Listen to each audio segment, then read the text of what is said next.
I've performed with my own quartet for several years. I have 4 discs out with that, writing all the material, enjoy it, but I've grown to be friends with other musicians that aren't in my quartet.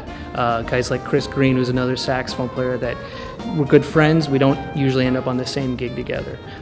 Same with other different musicians, and what I wanted to do was put together more of a group where my friends with different instrumentation that you don't normally work with, we could be in one kind of different thing that no one else is doing. So the group was put together kind of, if you look at each individual, they all bring their own strengths. They're all kind of leaders of their own bands. And what I've done is I pulled in 10 guys that are leaders, as opposed to usually having one leader and a bunch of sidemen. Having 10 leaders that are just giving you all of this energy. I think the Alliance is different from a lot of other jazz groups for many reasons. It is a jazz genre, but I'd say it's very heavily influenced by more modern stuff, rock, funk, and basically, we're not exactly old guys. It's a lot of the stuff that we've grown up from the late 70s and 80s and even in the 90s. We've decided that we are taking the traditions of jazz and mixing in the things we've grown up with, the things that have been created since, the newer funk, rock, even rap. We don't rap on the album, but there's elements of all that in there. And I think you combine all of those things together and you get a jazz group that's much, much different from anything else that's going on now. This group is unique because it is, for one, all original music, all of Shawn's conceptions.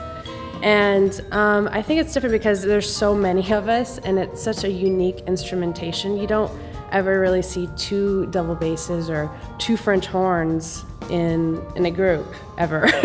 I think all of us in the group are put into places where we're having to approach our instruments differently and think differently about our instruments. You don't see too many contexts where you have 2 upright bass players and 2 French horns in the same group. That's actually been was actually an interesting challenge because rarely do you have that kind of instrumentation. The instrumentation is definitely different. We have 2 French horn players, and I challenge you to find many jazz bands that have a French horn player, let alone 2.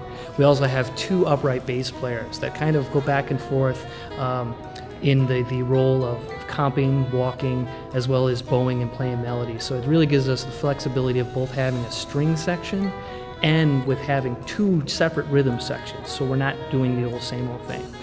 The Alliance is going to be really interesting. It's a lot of really complex writing, and the fact that they're just an interesting instrumentation. I mean, you have vibes and guitar, which is hardly ever used concurrently. Also, we have a vocalist who's really not singing vocals. We're looking at her more as like a horn player, and she's just singing melodies as opposed to your standard vocalist in the front singing. You don't typically see jazz bands or creative music bands with like 2 basses or French horns. We're starting from scratch and creating as we go. And Shawn's writing style is very unusual. I do a lot of score study and composition study, being a director, music director myself, and his style of writing is something I've never come across before. 2 French horn, 2 basses, electric guitar, vibraphone, drum set, 2 saxophones, and a vocalist. So that is just weird and cool at the same time.